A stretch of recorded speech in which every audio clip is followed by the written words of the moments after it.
Hello, witches, and welcome back to Witch Talk Live.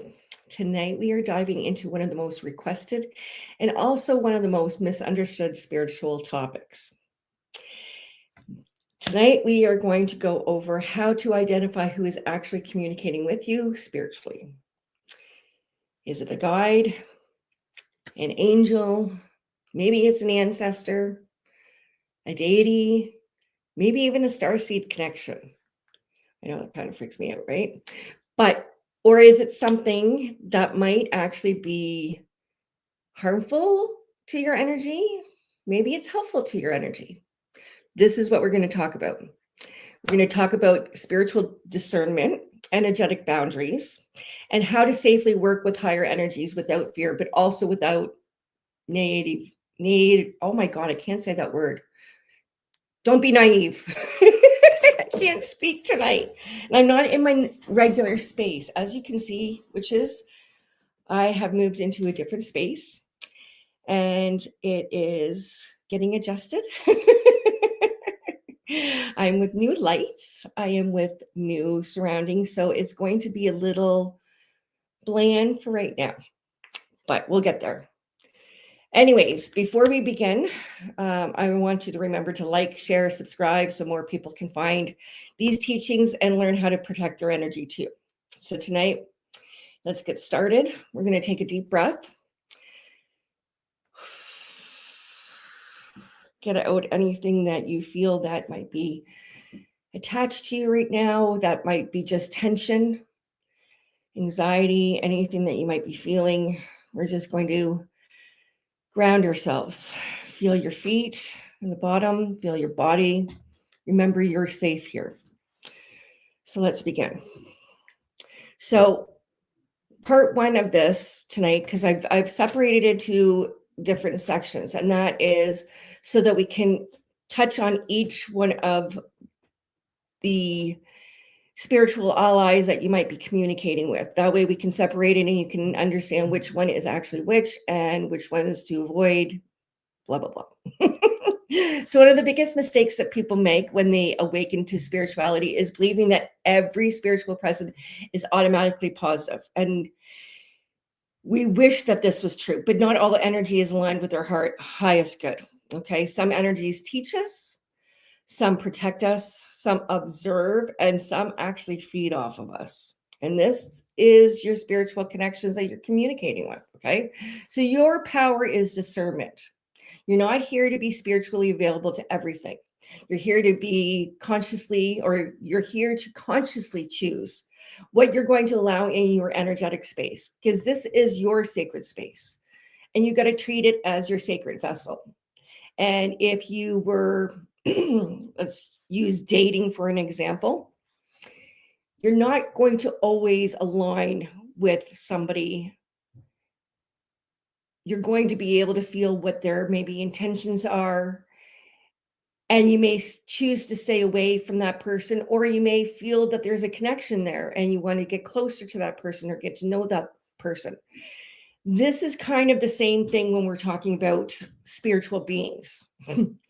And I know you think that all spiritual beings are going to be of love and light, and they're not. They're not. And this is why I've decided to do this video so that you guys can figure out who or what you want to connect with, and just to make sure that you're doing it right.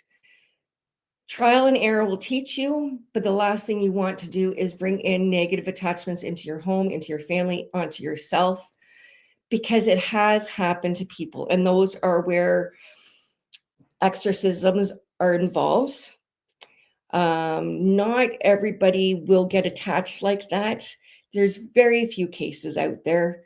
If you look it up, you'll find that there's really not a lot, but there's enough out there that you should be concerned, because like I said, you're not going to always invite everybody into your space, and you shouldn't. Okay, it's sacred. So let's start off with what is an angel?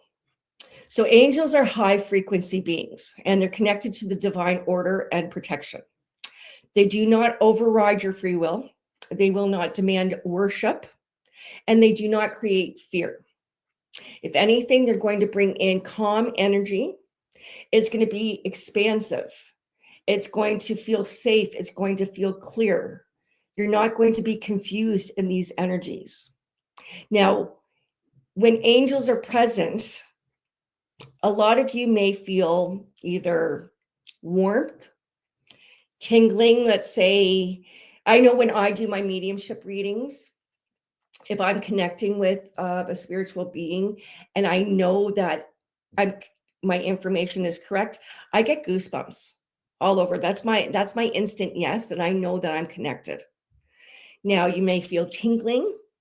You may get a sudden peace around you where you just feel like you're surrounded by protection, or that you're surrounded by this amazing energy. It's not necessarily going to be visual for you. Some people will see it as an aura, but that's not usually how it comes through.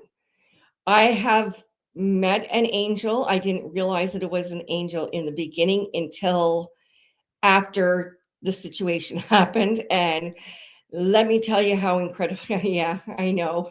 They're just telling me, yes, you did. You get it's an incredible experience. And I can't explain it, but I can explain it because the feeling was so surreal in that moment. But angels are there to guide you. They're there to assist you, and they're there for protection, but they will never attach themselves to you. Okay. Angels are not like that. Now, there are angels, and we can get into this on another day, but there are angels, fallen angels, that were once angels that we're just going to say disobeyed the law, creator's law, in a sense, and that's what deemed them, in a sense, to hell. I don't see heaven and hell the same way as what most people do. I believe earth is our hell with what we go through. And those angels that are fallen are the ones who guide us here. So I don't look at them as a negative entity. They are still here to assist. They are still here to guide, and they're still here to protect, but we still have free will. So they will not come in unless it's requested. Okay. And a lot of people think that they are there, but they're not going to intervene unless you ask. A lot of people think that they'll just take over. No, they don't. They can't. They have rules that they need to follow. I know it sounds weird, but they have rules that they need to follow, and they can't get involved in something if there is a lesson attached to it. I know, kind of sounds a little mean at times, especially if you're going through a rough time, but it's the lesson that you learn from it, that you take from it, that is worth that experience. And they're always there to still guide you, as crazy as the experience might be. Okay. Now, let's talk about what a spirit guide is. Okay. We just talked about what angels are. They're very pure. They're very loving. Their energy is so amazing. And that's why I always like to do my healing or my energetic cord cutting in the arms of an angel, in a sense, because I ask for Archangel Michael. And you guys know that we've talked about that before with our boundaries, with the cord cutting, and any of my other videos that you've seen, you would have heard me talk about this before. But what is a spiritual guide? Well, spiritual guides are consciousnesses assigned or aligned with your soul's evolution. I know that sounds really weird, right? What guides are is they may have once lived here as a human before they took on a spirit form.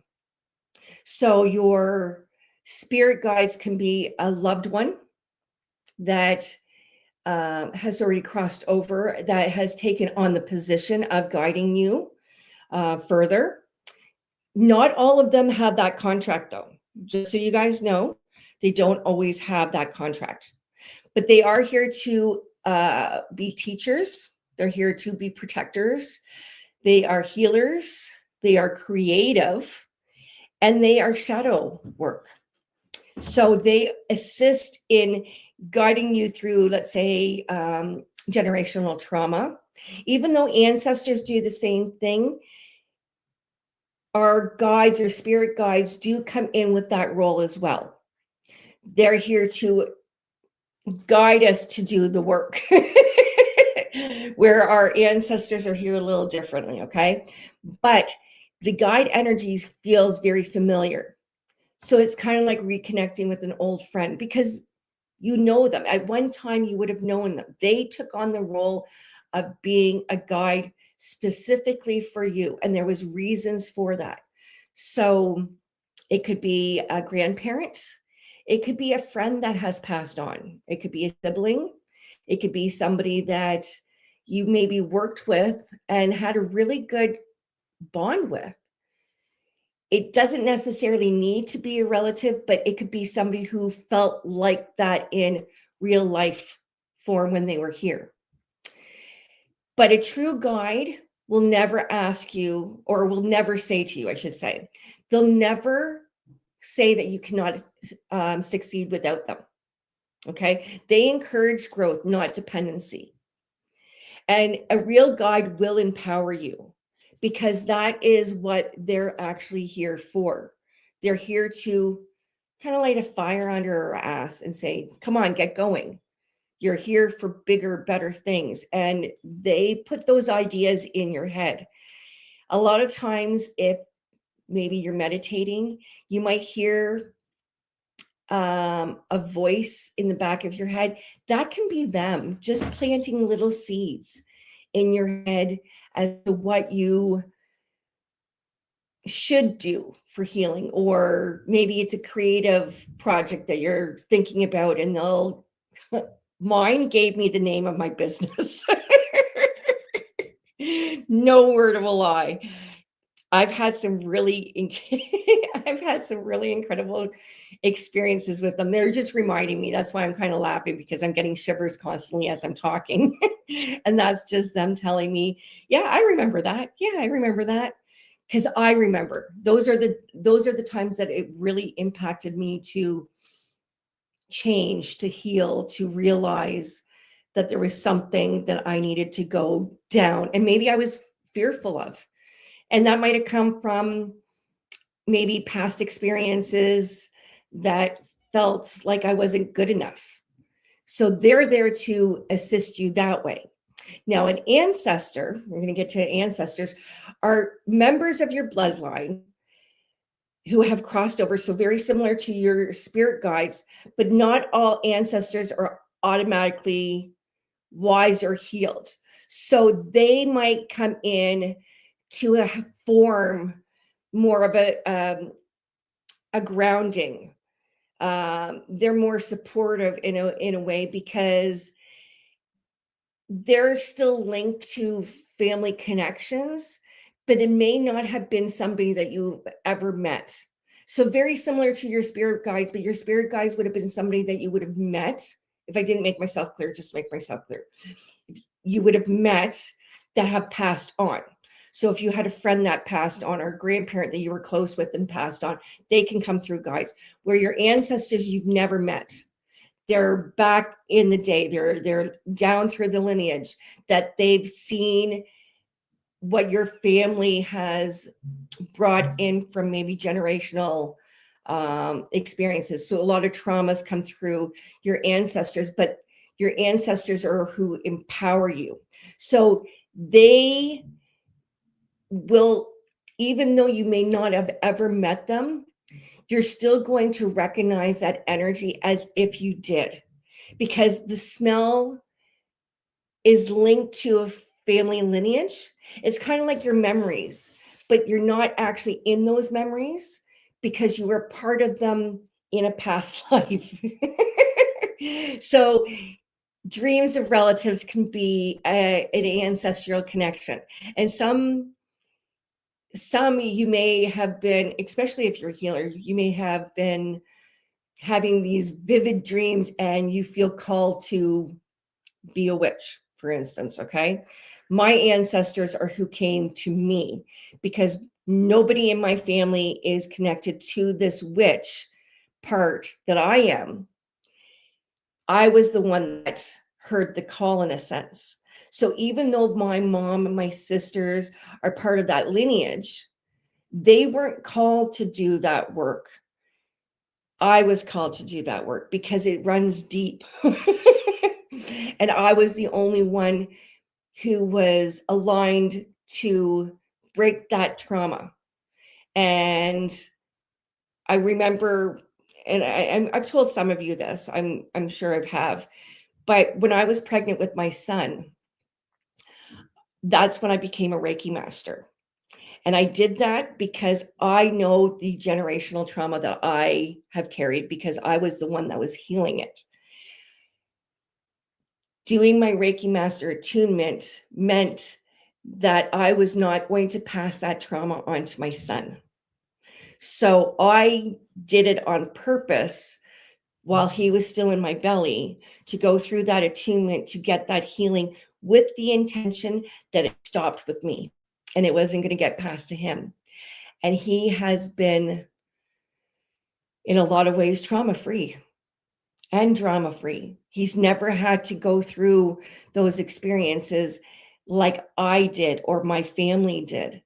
And that's because our ancestors teach us to say, nope, this stops where I am. Only healed and loving ancestors may come forward. Okay. And that's what you have to remind yourself to say is if you feel the call to heal, that means you're opening up a big wound. But if you feel called to do it, it means that you have that ancestor that is pushing you to heal that so you don't carry it forward. So your children don't carry it forward, that their children don't carry it forward, because there has to be some healing. Okay, so now we're going to move on to what a deity is. Now, deities are archetypal. Did I say that right? I hate. You're going to hear me say that tonight. Get my words out. They're divine intelligences that are connected to cultural tradition and cosmic forces. Okay. So you may have heard of Lilith is who I study under. I did not call to her. She came to me. And Lilith is connected to empowerment and feminism. She was deemed out of Eden because she would not be submissive to Adam. And because she would not submit to him, she was deemed disobedient and punished by being thrown out of the Garden of Eden. And that's where Eve then came in, because Eve was willing to be, she was part of his rib, so that he would be of likeness of him. So she would be submissive to him, where Lilith was not. So Lilith is a deity. Now, she's a dark goddess, and a lot of people think that she is, if you don't study her, a lot of people may think that she is evil in a sense. She's not. She goes to the shadow aspects of ourselves that we have lost through translation. And she comes when you're ready, or any deity will come when you're ready. Now, some of you may dedicate yourself to a deity, and that is fine. If you do not feel connected to that deity, there might be another deity that is better suited for you. But until you actually get to know yourself and understand what that energy is how you're going to recognize whether or not they are of a good energy that's coming in to help you, or if they're not. Okay. So working with the deity is kind of like building a relationship. It's not ownership. Okay. And signs of working with the deity is they'll send you repeated symbolism, persistent dreams. You're going to feel their energy and it's not going to go away. And like most of them, they're here for personal transformation, and you can't avoid it. Somehow they are going to take you through a process of transitioning into the better version of you. Now, some deities may be better for maybe luck. Lakshmi is a money or prosperity goddess. So if you're looking to bless your maybe your space or your home or your business of any sort, you may want to call upon that deity. But be open to asking who is right for you, because you can't force that relationship between a deity. If a deity doesn't want to work with you, they're not going to work with you. If they're here to work with you, they're going to be here to work with you because there is a purpose for them to be here. So they will be here for a long term until you learn what you need to learn. And then another deity may come in to move you forward through that. A lot of people, especially witches, like to dedicate their altars to Hecate. That's fine, but Hecate is the goddess of transformation. She is like the death card in tarot. If you're looking for transformation, she will, if you're not paying attention, if you're not listening, if you are avoiding the signs or the shadow work that goes along with working with her, she will put your world in a complete tailspin. She will, and you won't know what's coming. So it's better if you research and see what it is, that type of energy that you want in your life, because once they're here to assist, and they expect you to listen. They're not as, I don't want to say they're not as forgiving as our spiritual guides or ancestors, but they are a lot harder on us because they're here for a purpose. They're here for a higher purpose. And that sometimes will put you in a complete tailspin, and you're going to wonder which way's up, which way's down, but it's for a good purpose. And once that purpose has been succeeded and you're in the position you've listened, you may continue to work with that deity because you may respect that deity for what they did in your life. It is not, there's nothing wrong with allowing another deity to come in to work with you. If you want to dedicate yourself to multiple deities out of respect, you're allowed to. Just know what you're getting into. Google has so many references and research out there nowadays. You can find so much information, but the best information you are going to get is within yourself. And that takes practice through meditation. Don't avoid meditation. It's not hard, but it takes practice. It takes practice with sitting and being quiet in your space. And it is a practice of allowing our thoughts not to run our lives and to overthink. And when you get into an alignment where you allow yourself to meditate and take that time to really feel those energies, you will be amazing on how much guidance you can receive just by paying attention. Now, let's move on to star seeds. And you guys are gonna love this. I'm an Aquarius, just so you guys know. And I have connected with my starseed family as well. They are alien related. I know some of you might think, oh my God, she's a kook. But if you start doing your meditations and you're looking to connect, if you feel that you are a starseed, you will find your starseed family just as much as anything else. Now, the energy is going to feel different with the starseed family. And the reason for that is because starseed connections relate to souls believed to originate from other star systems or higher dimension consciousness. Now, some of you may not feel like that. I guarantee majority of you who are watching that are around my age, older, a little bit younger, are probably a starseed. A lot of new earth children have been born from star seeds. They might not necessarily be a star seed that have originated from many planets, but they will be a new energy that is just earth.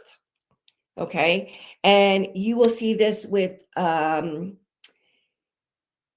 gay and lesbian, bisexual, transgender community. A lot of them are very new starseed energies that are from just earth, not necessarily though. Okay. A lot of rainbow children they're more eccentric, they're more flamboyant. I can usually see them right away because it's the energy that they surround their aura with, and it's very rainbow like. It's a multi-mix of colors.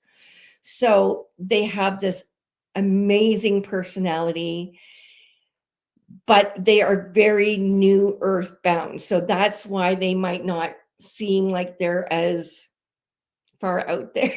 I know it sounds weird because they are very flamboyant, but it comes from our earth dimension, where a lot of us who are indigos or starseeds as well, old souls, you may feel like you're from another planet. A lot of Aquarians will feel like they're from another planet.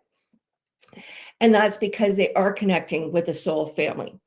Now, I can get really deep down this rabbit hole and tell you a whole bunch of alien type stories that I have to share, but this is not the place for it right now. However, I have connected with my starseed family, and that energy will often feel like it's very expansive. It will feel like it's out of this world. Literally, it will feel like it's out of this world. It feels deeply familiar, but very old, like very ancient. So you may feel, now, if you're a starseed, you may feel a connection to the stars. You may feel like you're not from here. You may feel sudden downloads of insight. A lot of people will say, I'm getting a download. That's usually a starseed that's going to say that, because they have a heightened empathy. They feel deeper, feel on such a deep level, because it's not just surface. It's deep. It's ancestral. It's cosmic. It goes way back to so many times. Now, starseeds will guide us they guide us to encourage evolution. So they are about awareness, consciousness. I'm trying to put it into best words, because the best word I can describe is that they do feel like they're out of this world. It's not the same energy as what you would get from an angel or a guide or an ancestor. It's not. Ancestors feel more rooted. They feel deeper. They feel like you're connected to the earth more, where your starseed family is going to feel like you're in space. And reason why I say Aquarius is very much connected with starseeds or starseed connections is because we are the ones in the zodiac signs that are out of this world. That is so far out there. Just ask my husband. He'll tell you that I'm kooky, that I'm not kooky, meaning that I'm like weird, that I'm always into alien stuff. I want to know deeper. I feel like, and this actually happened when I was a kid. I used to sleepwalk, and I would always sleepwalk outside.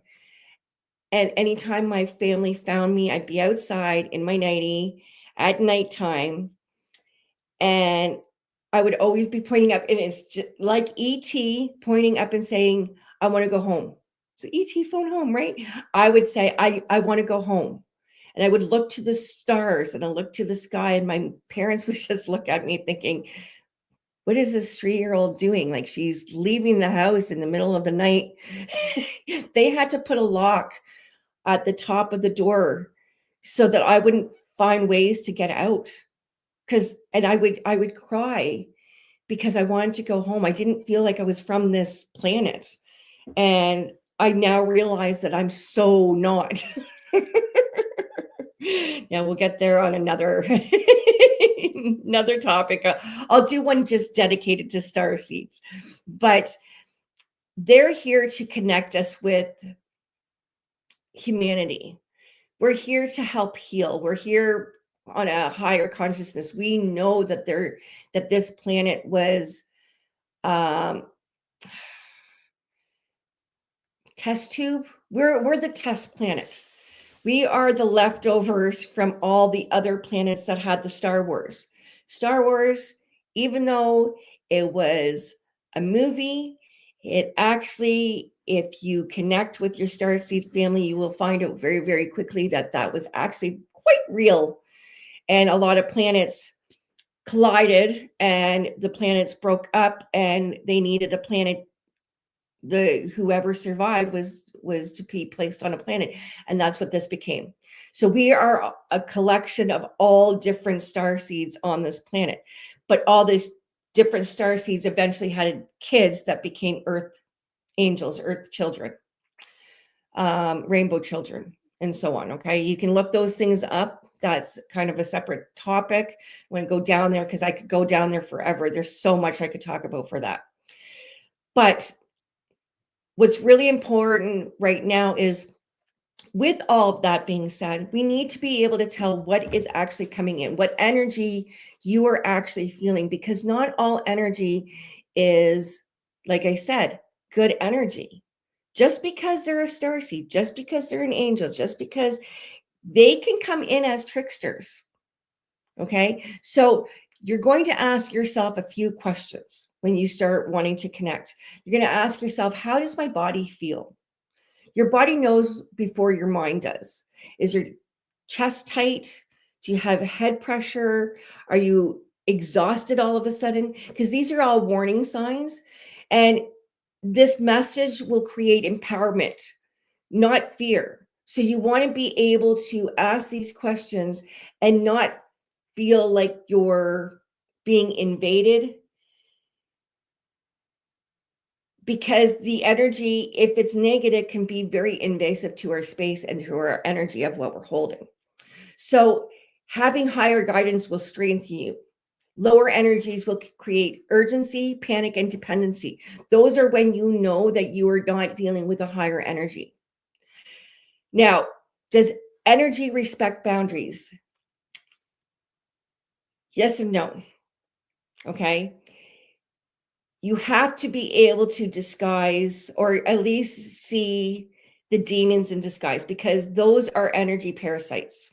Because not everything is or not everything that is negative is necessarily a demon. Some energies just mimic helpful beings, and this is when they try to sneak in. But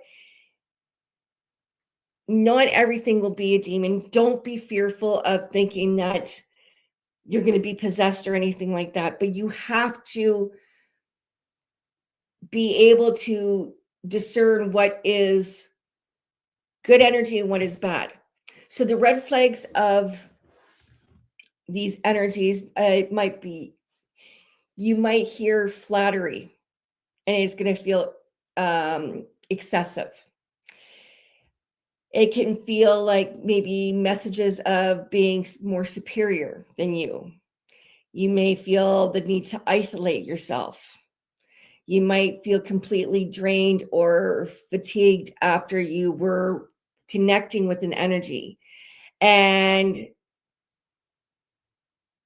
they should not demand offerings or devotion to them. So if you're working with a deity that is demanding, or an energy that is demanding of being devoted just to them, that you want to be able to discern and say, okay, is this actually a true being or not? Because true higher beings never need your energy to survive. Only low energy demons or negative attachments need your energy, because they use you as a host. So if you feel drained, something is wrong. Okay. Now there is, and I learned this long ago, and I don't even remember. I think it was my Reiki teacher that taught me this. I'm not exactly sure where she knew the information. Might have been from her teacher as well. But There is an actual law of three, or a rule of three. It's called the universal rule of three. And it is one of the most powerful protection practices that you can actually do before you do your cord cutting, before you do your grounding and protection. If you are wanting to work with an energy, angels, spirit guides, ancestors, deities of any type, you want to ask this energy. Okay. So if an energy comes in, you want to ask this energy, are you here for my best and highest good? Ask once and then pause. And then you're going to ask again. And then you're going to ask for the third time. Because the universal spiritual law states that deceptive energies struggle to maintain false frequency through repeated direct questioning. So if you keep on answering those questions, if you don't feel that that energy is true, you're not sure, keep on asking. The third time, universal rule is that they have to reveal themselves. They have to reveal their true intentions. So you may notice that while you're trying to connect, you might feel discomfort. You may feel like it's complete silence that's a little eerie. There might be distortion, or you might actually feel that there's a sudden clarity. Trust what changes. Okay, you want to make sure that you recognize when that energy shifts. So if you're asking, are you for the best and highest good of my intentions? And you don't hear anything, they might say yes, and you ask again, and they might say yes, and you ask again. And if that moment you feel uneasy at anything, that you will know right there is that energy is not for your best and highest good. Somebody is coming in trying to disguise as one of your deities, as one of your angels, as one of your spirit guides, ancestors. Okay. So you're going to then countersuit that by saying only energies aligned with love, protection, and my highest good may enter. This prevents them from attaching or getting into your energy space, but it also, they have to leave. I know it sounds weird, but they have to leave, because by the third time, they cannot fake that energy in front of you anymore. And you will see the real energy that you're working with. And if it still feels connected, if it still feels good, then you know you are working with a higher being of light. If you don't, that is when you say, okay, I am only accepting those who are of my best and highest good to enter my sacred space. If you are not any of this, you now have to leave. And you can say it any way you want. You can swear. You can say, F you, get out, so motivate, bless, whatever. But you are in that moment, what's going to help you is that you are going to take back your power, because that's what they were trying to take. So by just being in that moment and realizing that that energy is draining you, you're going to be able to recognize it and say, okay, nope, this doesn't feel good. I need you to leave. Kind of like if you were going into a haunted place and somebody's messing with your stuff, there's a poltergeist. If you're not scared and run out of the house, you can go up to that energy and say, you're not invited here. I'm not afraid of you. You're not welcome to stay. I ask you to leave, and do it politely. A lot of times, if they're of a negative energy, they will be disruptive in the first 2 times that you ask them to leave. By the third time, if they're not of a negative energy, don't invite them to stay. That's how the whole Annabelle doll started, is the nurses allowing an entity to enter that doll because they gave them permission. Don't want to do that. You're just going to affirm and say, if you're not of my best and highest good, I now ask you to leave. You are not here in this energy. I request you to leave, please. You can be polite. Don't be mean. Don't be an AH, right? Like, be polite, but don't be fearful. They run on fear. Now, a lot of times, if this is your first experience, I get it. I've been scared shitless in situations, but I've also learned that I'm the power and they can't manipulate or fear me into anything unless I allow them to. But with that being said, you're also going to remind yourself that when you go to work on any of these energies to begin with, you're going to want to ground yourself first and cleanse your space and shield your energy. And remember to close your sessions with intentions, good intentions. You can say, this session is now complete. All energies must depart. And that's all it can take. Now, you're never meant to fear the spiritual world, okay? We're meant to navigate it. Your intuition is your strongest protection, and your sovereignty is sacred. Sovereignty, sorry, I said sovereignty. I said something else. It's not what I meant to say. Your sovereignty is sacred, okay? Now, not every voice deserves your attention. Remember that. There's going to be times, I remember when my grandfather tried to get my attention and I could hear him and I just ignored it. Now, that was a little different. It was my grandfather, but not all energy deserves your attention. You don't have to let those voices get into your head and access your energy.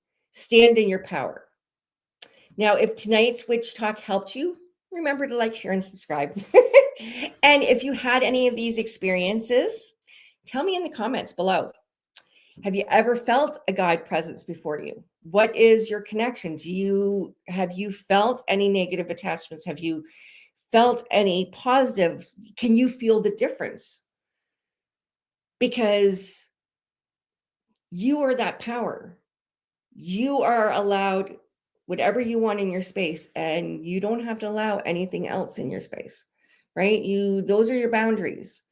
And if it doesn't make you feel comfortable, don't remain in that energy. It's not going to help heal. It's going to, if anything, it's going to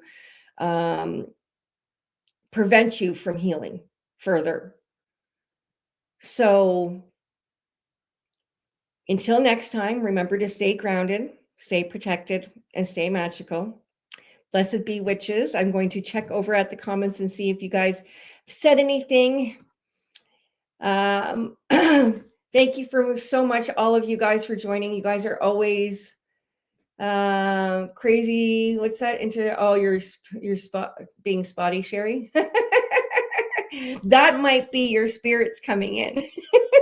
Just to say, they might be doing that on purpose. But anyways, witches, I appreciate you all so much. Thank you for joining me. And I just wanted to let you know that stand in your power. Remember, you are in the present moment. You don't need to allow any energy to come in that doesn't feel comfortable to you.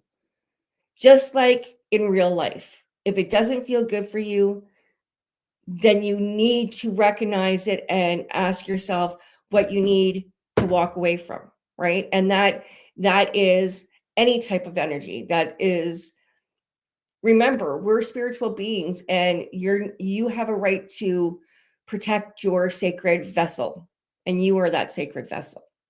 So let me know what you want to see next. I'll read the comments afterwards. I hope you guys have a wonderful night. I just saw your comment, Manny. I sound like your sister. Do I take that as a compliment? I don't know. But anyways, I will see you later, and let me know what you want to see next. I always appreciate your comments. And remember, again, sharing is always free, and it really helps out my channel. So thank you so much. And don't forget, I have a whole bunch of new videos that I'm not doing live. I'm just putting them on my channel. So go check those out too. I got, what is it? It's the Chinese astrology, or the Chinese zodiacs. And Mercury retrograde is coming up next week. So you might want to check out that for the signs. And I have a lot of updated stuff there. So you might want to check those out too. So until next week, I will talk to you later. Love you guys.